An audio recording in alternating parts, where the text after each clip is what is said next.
দিল্লি গেল হাওয়াই চটি, রুখতে এলো কারা? বাঙালিকে রুখতে গেলে বাংলা করবে তারা। আমরা আজকে দেখতে পাচ্ছি দিল্লিতে রীতিমতো ভূমিকম্পের জায়গায় ভূমিকম্প হচ্ছে। আমাকে অত দুর্বল ভাবার কোনো কারণ নেই।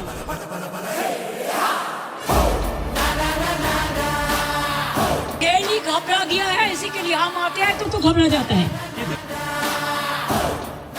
150 आदमी को डेथ हो गया है, उसका परिवार बात नहीं कर सकता है मीडिया का साथ।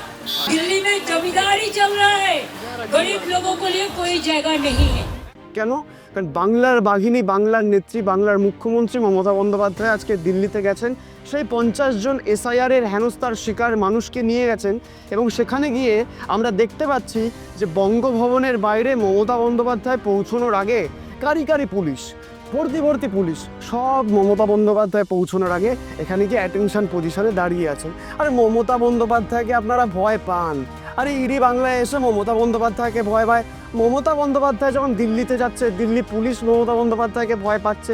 এইভাবে আপনারা বাংলা জেতার স্বপ্ন দেখছেন। আরে বাংলার একটা বুথে গিয়ে আগে জিতে দেখান, তারপরে নয় বাংলা দখল করার কথা ভাববেন।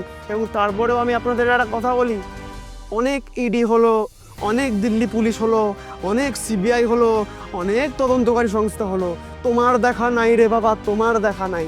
বুকের পাটা থেকে থাকলে তোমরা সামনে আসো। বুকের পাটা থেকে থাকলে মমতা বন্দ্যোপাধ্যায়ের সামনে তোমরা গিয়ে এবার চোখে চোখ রেখে কথা বলার ধৃষ্টতা দেখাও। মমতা বন্দ্যোপাধ্যায়ের বুকের পাটা আছে বলে দিল্লিতে চলে গেছে, তোমরা তো তোমাদের অফিস থেকে বেরোতে পারো না।